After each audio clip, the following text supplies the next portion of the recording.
Elisabeth Kubler-Ross was born July 8, 1926, in Zurich, Switzerland. Elisabeth was one of 3 triplet girls born weighing only 2 pounds. It was a miracle that she and her 2 sisters survived. The Kubler triplets were celebrities in their small town. At an early age, Elisabeth had an interest in caring for others and dreamt of one day becoming a physician. In 1947, Kubler-Ross was given the opportunity to help run a relief program in Poland for refugees in post-war Europe. During this time, she was able to visit Majdanek, a Nazi concentration camp. This visit had a lasting impact on her. Kubler-Ross stated, "I was able to see dying in its most horrible form, but also living and surviving in its most gracious form." Going against her father's wishes, Elisabeth attended medical school at the University of Zurich. She graduated from medical school in 1957. Kubler-Ross then moved to New York to begin her medical career. While visiting the concentration camp in Poland, Kubler-Ross saw many writings on the walls written by children that had been there. These writings had a lasting impact on her and helped solidify her decision to focus her career on thanatology, the study of death and dying, and the psychological mechanisms of dealing with them. Kubler-Ross began to wonder, what can an individual human being contribute in the raising of the next generation to prevent more Hitlers, to create a generation with more genuine love and less destructive force? Kubler-Ross began working at Manhattan State Hospital in 1959. While she was working there, she recognized a need for more personal interaction between doctors and terminally ill patients. Elisabeth Kubler-Ross was appalled by how dying patients were being treated. Death was a taboo subject. Doctors would often not inform terminally ill patients that they were in fact dying. Doctors would rarely discuss death openly with patients and often associated it with failure. Medical students and health professionals were seldom taught how to properly discuss death and assist patients through the grieving process. Children were often sheltered from death in any way possible. Kubler-Ross became very interested in helping patients that were dying. She began giving lectures and seminars to medical students and health professionals. These seminars focused on helping those in the medical community to better understand how terminally ill patients were feeling. These seminars and lectures address patients' feelings about death and coming to terms with it. At the seminar, Kubler-Ross would interview terminally ill patients that had volunteered to be interviewed. The patient would sit behind a one-way glass, so they were not able to see the attendees, but the attendees were able to see the patient. Kubler-Ross would then ask the patient a series of questions regarding their feelings about facing their own death. The attendees would observe the patient answer the questions and express their feelings. These seminars became extremely popular among health professionals. They were unlike any class medical students and professionals had taken before. Kubler-Ross hoped that from these seminars and lectures that the attendees would take a closer look at their own feelings towards death and evaluate their fear and anxiety about death and dying. After one of her lectures, Kubler-Ross said, "Maybe now you'll not only know how a dying patient feels, but you'll also be able to treat them with compassion, the same compassion that you'd want for yourself." In 1969, Elisabeth Kubler-Ross published her first book titled On Death and Dying, which included several hundred interviews with dying patients and their family members. This text was the first to address the process of dying, feelings about death, and how death could better be dealt with among the medical professionals and family members of terminally ill patients. This book became an international bestseller and gained popularity when a portion of it was published in an issue of Time magazine in 1969. This article was so popular because it offered millions of people a new perspective on death. It was a perspective that most people had never been exposed to before. In the article, Kubler-Ross interviewed Eva, a woman that had leukemia. Eva was able to candidly express her feelings and anger about facing her own death. She also expressed that she felt she was treated poorly by nurses and doctors who were quite arrogant. Elizabeth Kubler-Ross was shunned by some people in the medical community because they felt that she was giving hospitals and the medical profession a bad reputation. But she kept pressing on, determined to change how dying patients were treated and to give them a voice. After many years of working with and interviewing terminally ill patients, schizophrenic patients, and handicapped children and their families, she began to see similarities among those experiencing loss.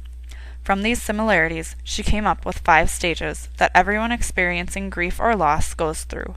These stages can be applied to any type of loss, such as job loss, death, divorce, and terminal illness. People often move from stage to stage and do not necessarily follow the exact order of stages. The first stage is denial. During this phase, the person often thinks that their diagnosis is a mistake.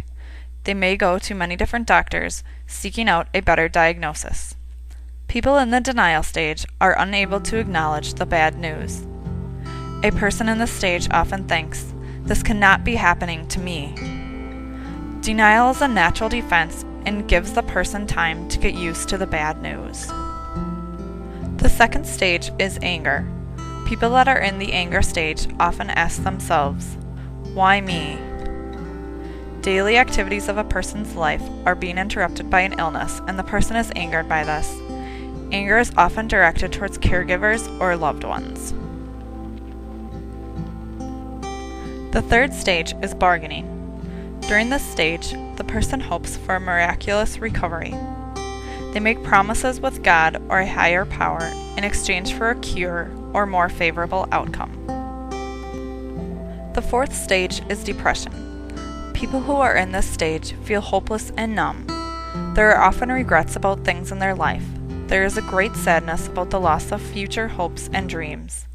Kubler-Ross points out that it is important for people in this stage to be able to express their sadness to caregivers and family members. If people are able to express their sadness and grief, they will be better prepared to move into the last stage. The final stage is acceptance. During this final stage, most of the person's feelings will be put aside. The person may want to spend a lot of time alone. Communication will usually be in the form of nonverbal communication.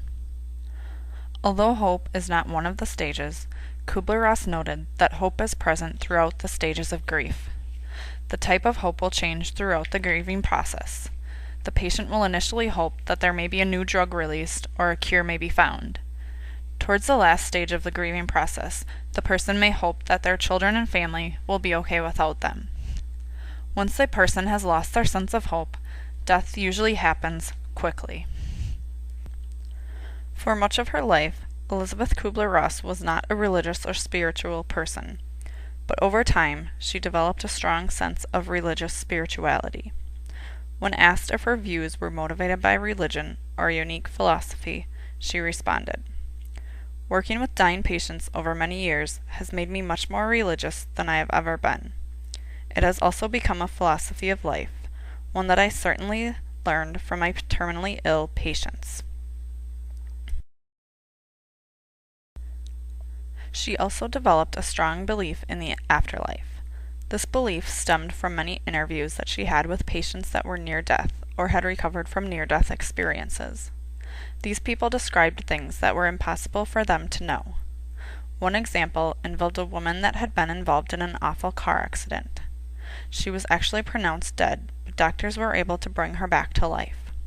When she regained consciousness, she described meeting her husband while she was dead. It was later confirmed that her husband did in fact die in a car crash near the same time the woman was in the car accident. At one of her workshops in 1975, Kubler-Ross stated, "I know for a fact there is life after death."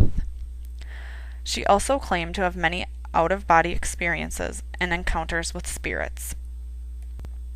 As stated earlier, Elizabeth Kubler-Ross was greatly affected by her visit to a Nazi concentration camp in Poland. She had seen many drawings on the walls there made by children. Many of these drawings were of butterflies coming out of cocoons and flying away. She used this image to symbolize death and one's spirit leaving their body and entering into the spiritual afterlife. Death is simply a shedding of the physical body, like the butterfly shedding its cocoon. It is a transition to a higher state of consciousness where you continue to perceive, to understand, to laugh, and to be able to grow. Kubler-Ross became so interested in the afterlife that she again came up with stages to help people understand what happened following death. She believed that once someone died, their spirit passed through 4 stages. During the first stage, the person hovers over their body. Then the person transforms into a spirit and travels at a high speed to be with their loved ones while they are mourning. During the third stage, the spirit travels down a long, narrow tunnel towards an intense light.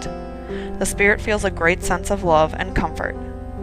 During the final stage, the spirit arrives at the highest source and sees their life in review.